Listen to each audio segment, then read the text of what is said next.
Welcome back, guys, and we are ready to continue Shadowrun Let's Play. Okay, so we just got done taking care of the Halloweener gangers that Jake sent us out to. John Paul, we finished him off, and now we're going to have to take a look at the murder site, and I believe somewhere up in the northern area here is going to be another mission, I think. Wait, let's go ahead and come back and see if we've already completed that mission for that person.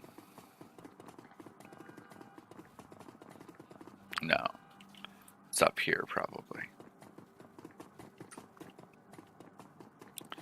Commerce is a weed taking root in the cracks and crevices of the world whenever it can. A small street market has flourished here amidst the crumbling buildings of the Redmond Barrens. So this is the market. Head thug. Okay, so this is the... But we barely have anything left. Now my problem, pay up by morning or else. Alright, let's talk to him.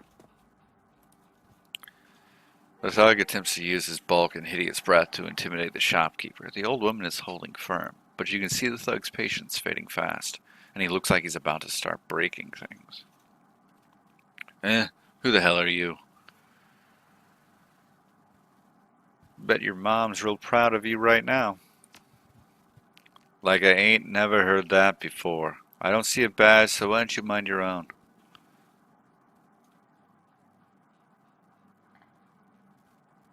Business. Dusting you is going to get me paid. I knew you were just looking to cause static. Dash. Ice this guy. You're friggin' dead. That must be Dash.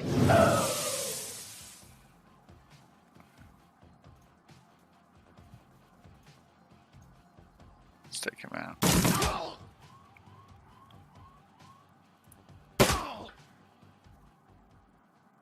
Speak with the bully merchant, Mrs. James. I cannot thank you enough. I hate to see such bloodshed, but those men would not take no for an answer. We simply want to make our way in this world. The shopkeeper holds out a few new yen. Please, it's the least we can do. Take it. Thanks for the 48 bucks. I would have done that shit for free.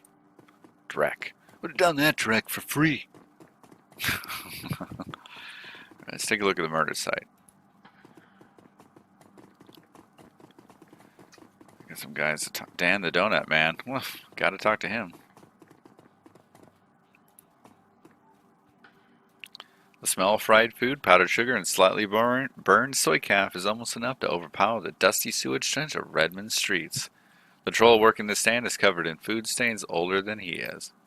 What can I get for you, chummer?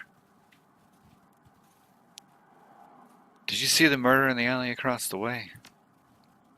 Nope, I was closed when it happened. But hey, it's the Barrens. A back alley killing's nothing new around here. The only reason the cops are making a big deal about this Ripper business is that some of the victims are real people. You know, folks with sins.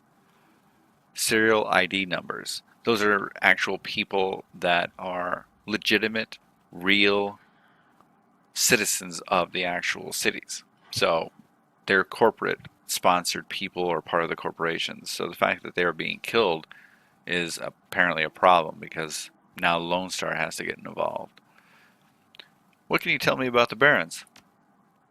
The Barrens? Hell, if you have to ask, you probably shouldn't be out here. This stretch we're on is called Touristville, though, and I suppose it's the closest thing around here to respectable. Fewer muggings, and you might even survive the drinking water if you're lucky. Wouldn't recommend it, though. He scratches his armpit. Now, behind me, that's the Seamstresses Union. You want drinks, drugs, favors, or information around here? The union's your spot. Hell, that place is the reason I'm in business. Folks get the munchies when they're party. Mrs. Kabuta owns the joint, and she's a quality, hard woman, but fair. I'll see you around, Donut Man. Let's talk to Sally. Little dwarf. The dwarf merchant's packing up her stand for the night. I'm closed. Come back tomorrow. You've got a great view of that alley across the street. Don't suppose you saw the murder that happened there? She grunts. Sure. I was closing up when I heard a series of explosions from behind the Union. A couple seconds later, this guy comes out, runs across the street. Didn't get a look at him. Then all the lights in the alley exploded all of a sudden. Things got pretty quiet after that. And let me guess, you didn't go running over to see if that guy was okay. Hell no, round here that kind of thing gets you killed. Thank you for your time. Uh-huh, no problem. Let's talk to William. He looks like he might actually be Lone Star? I don't know. It's right next to Lone Star anyway. So, as you approach the scene of Sam's murder, Jake spies the flashing red and blue lights up ahead. Whoa, hold up a minute. Lone Star isn't above collecting a corp-issued bounty, and the one on my head isn't going away anytime soon. He sighs. Sorry, friend. I think this is where our paths diverge. Thanks again for the help with those Halloweeners. Here's your payment. They don't take New where I'm going, and you look like you could use the funds. Likewise, Jake. Give me a call when you're in the clear. Yeah, sure. He starts to leave, then tilts his head back. Hey, one more thing. When you're done checking out your pal's crime scene, pop into the Seamstress Union. It's just down the street. You need gear, information, or just a damn stiff drink? That's the place to be. Best dive this side of Chicago. I used that place as a base of operations for years, back in the day. Make the right friends there, and I'm sure you'll get to the bottom of this Ripper business. Well, nice knowing you. Jake turns and disappears in the shadowy depths of Redmond Barrens. See you later, man. Alright, well, I'm by myself, so let's talk to William. A bright yellow police tape cuts through the darkness, directing your eyes to the white chalk outline and dark red stains marking the slab of pavement where Sam Watts died. Standing at the entrance to the alley is a Lone Star officer. The cop looks cold, hungry, and irritated at the homeless man who's currently pestering him. Oh, so he's probably the homeless man. William. Yep, he is. I keep telling you, I need my stuff from the alley or I'm going to die in the cold tonight. The officer sighs. And I've been trying to explain to you that this is an official Lone Star investigation and I can't let anyone in here. Hey, I got rights. Look, you sinless garbage. I've got a job to do. I find a new blanket or I find a reason to use my stun banana. Stun banana. Typical. I hate all you pigs. Well, he looks in your direction. Now what? The coroner Dresden sent me over. Doesn't mean jack to me unless someone radios me with an update. My orders are that nobody gets in.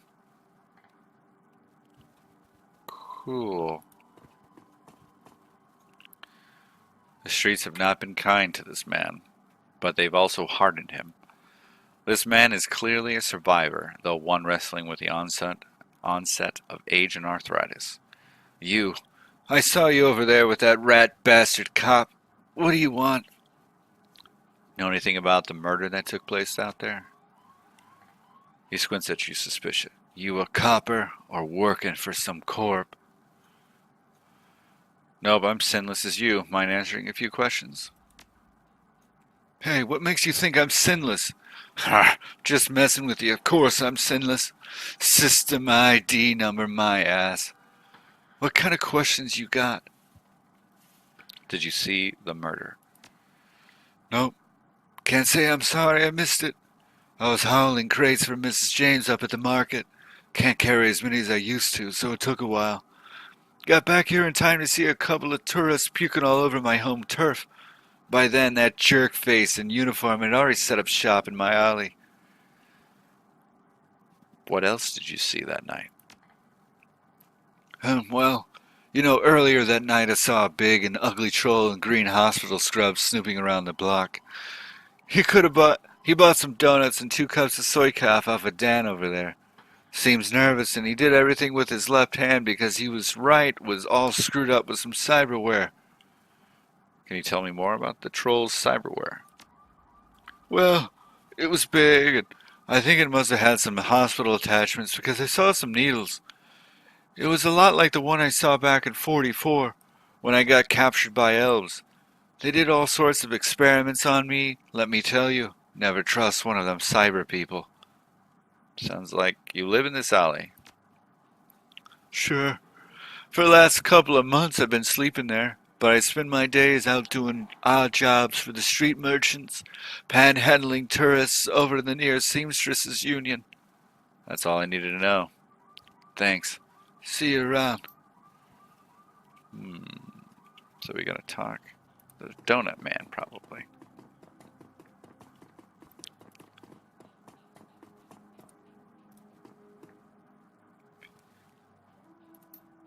What can I get you, chummer?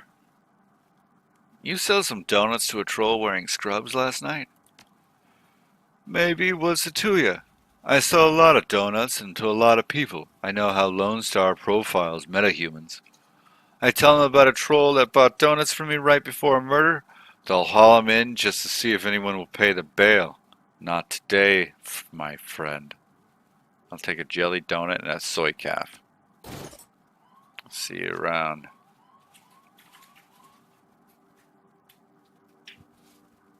Let's talk to Bobby. But yeah, the cop wants it. That donut. Stereotypical. Hey, chummer, got some tasty morsels for you. Just what every well-dressed Shadowrunner should have in his back pocket. Let's see what you have. Oh, these are drugs. Can I sell stuff to you? Nope. Wait, can I not? Nah. Sell nothing. Alright, so let's go back. See if this NPC's memory is super short.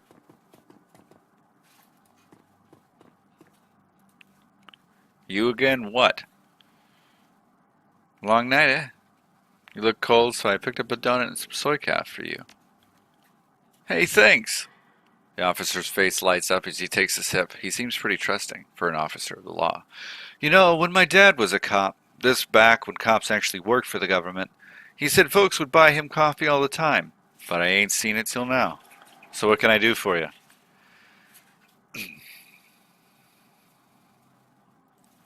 I'm actually working for the dead man to help find his killer. Can I come into the alley and look around a bit? Your client is the chalk line? That's messed up, man, but I respect it. Okay, but don't mess anything up. Not that anyone would likely notice because the forensics aren't coming back. Alright.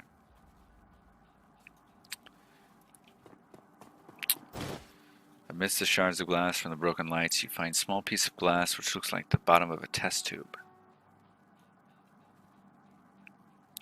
Apparently I'm just stealing that all. This looks like the coat and blanket the old man was trying to get back. Pick it up. As you pick up the bundle of cloth, a printed receipt falls out from beneath the folds of the blanket. It's a bar tab receipt from the Seamstresses Union dated 2 days ago at 3:02 a.m. Right around the corner is reported time of death. The customer, Sam Watts. The server's name is listed as Coyote. What's this? This is Worklight is new. You see that tons of the alley normal lights have been ruined. Upon closer inspection, it seems that they've all been imploded as some force shattered them all at the same time. Magic, maybe? Okay, same thing.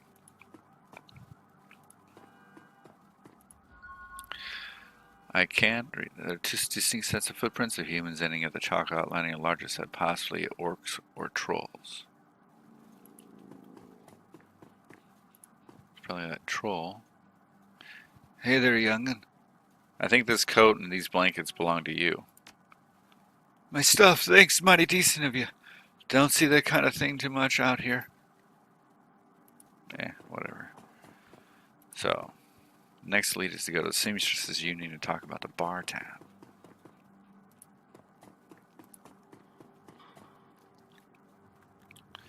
Proceed.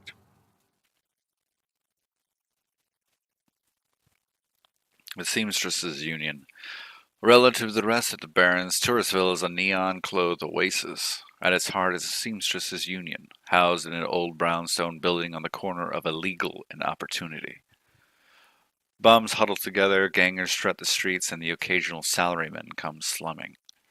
The Union building has been retrofitted, rebuilt, and restored so many times that it's likely an aging starlet wearing too much makeup in an attempt to stay young.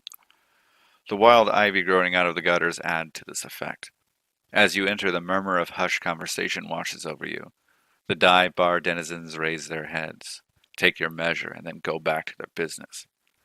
This is the kind of place where everyone knows your name, but keeps it to themselves.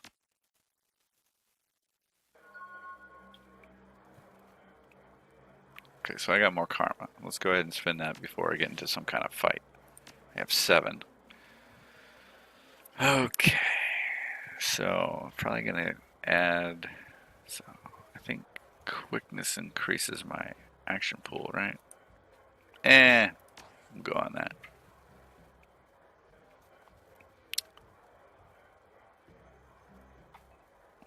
So I need to raise,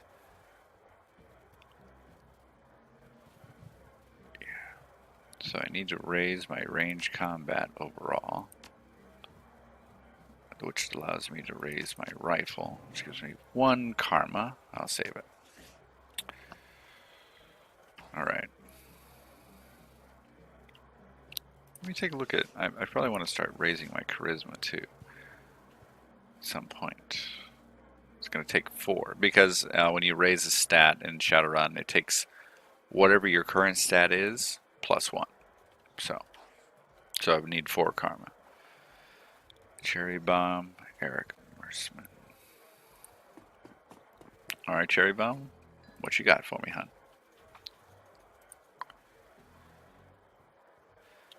The bartender is a striking elf sporting a perfectly toned body, perfectly pouty lips, and perfectly tapered ears. Her eyes harmonize save me and take me in equal measure, hitting just the right notes for the maximum attraction of tips. She looks at you, sees another elf, and smiles big. Hey there, I haven't seen you here before. What can I get you?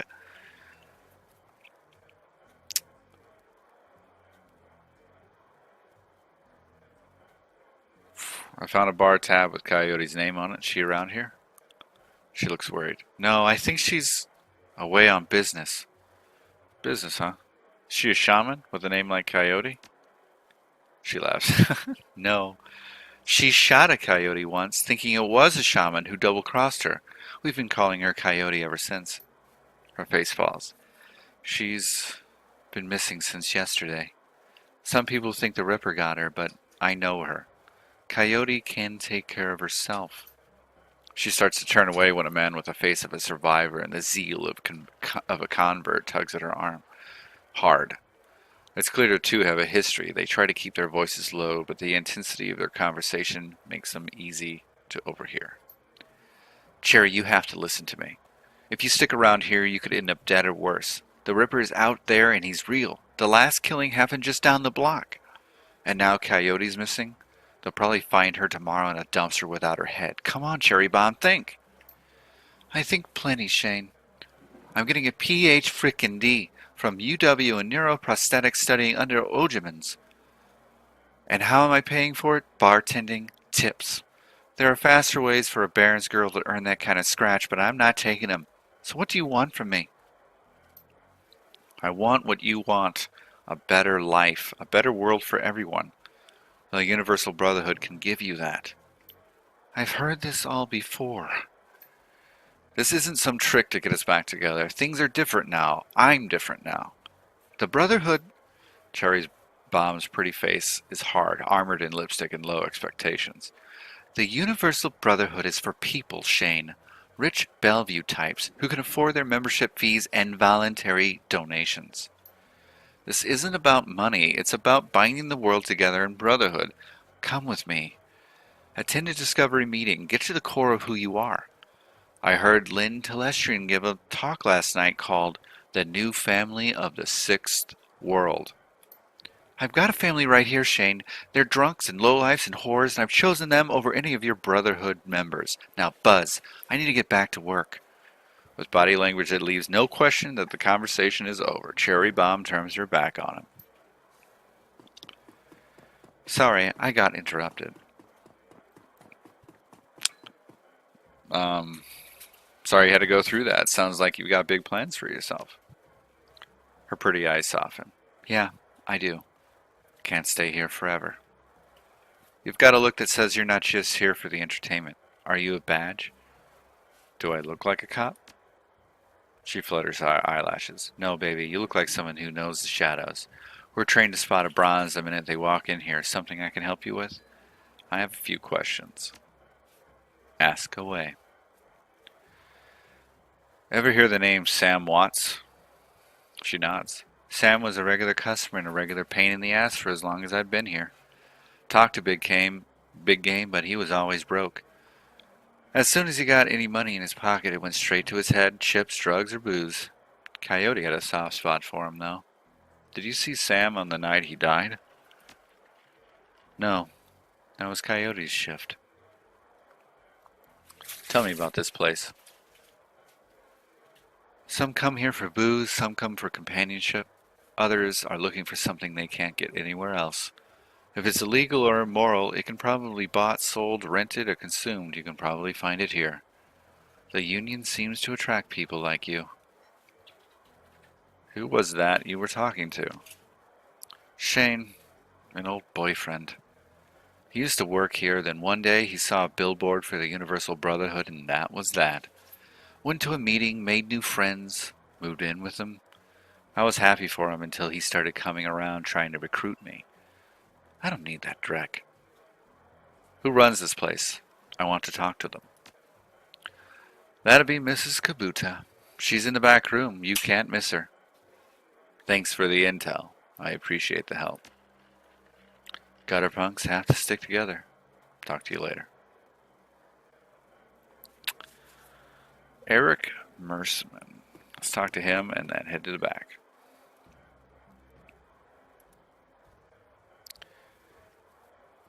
He looks kind of like David Arquette. Hey guy, I got some extra outfits I'm trying to unload. You want first dibs? I'll take a look. I got 1,338. Almost elite number of Nuyen. Okay. Armor 4. HP plus 3. Dodge plus 1.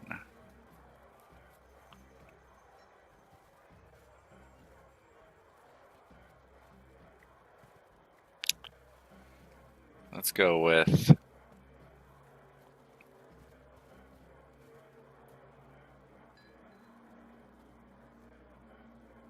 Alley Punk.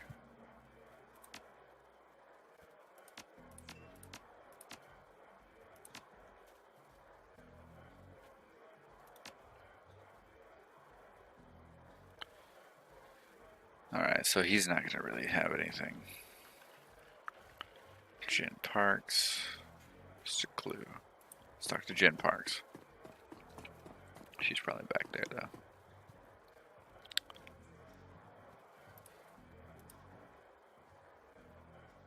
The Asian woman's expression reads open for business, but her demeanor reads dealer rather than companion. She has a jack on her neck, a gun on her hip, and a chip on her shoulder. She eyes you with a sneer. You look like you know your way around. Need something? Weapons? Matrix tech? Sure, what you got? I'm looking for weapons, specifically rifles, and there's nothing better.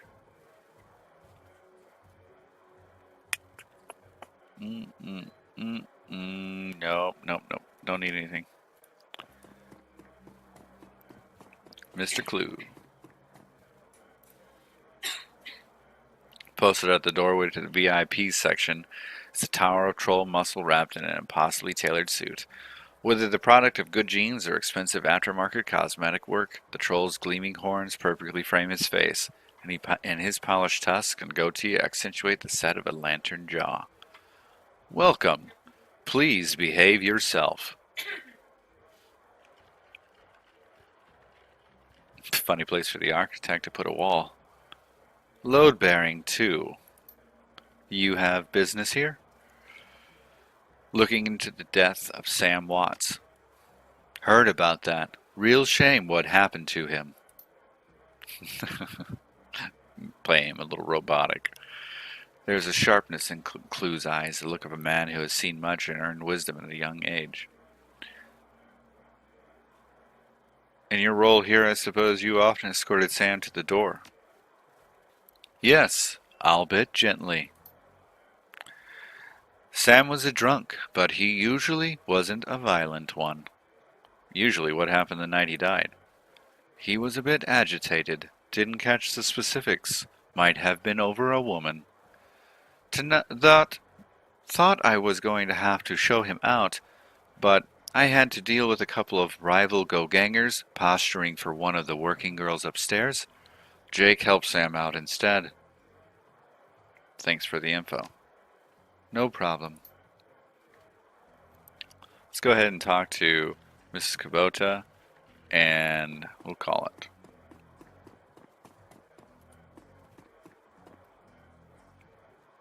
Mrs. Kubota. Or Kabuta. By the way, Kabuta probably. Watches you across the room, sizing you up as you approach. As you get closer, you can see that she's a mixed race, African and Japanese. Her demeanor says, "This is my house, mess with it at your peril," but her eyes twinkle with a playful light when she speaks. "Kanbanwa, good evening." "My, but aren't you the pretty elf? Are you enjoying the seamstresses' union? There should be plenty for a man like you to enjoy." She eyes you closely. "Or is this business?" "I just need a moment of your time, Mrs. Kabuta. I have topics to discuss." "Soka. And why should I help you?" "Jake sent me." "I'm glad to hear that Jake Armitage is alive. Again. He lives an interesting life. Very well. If Jake sent you to me, I will help you." "What do you want to know?"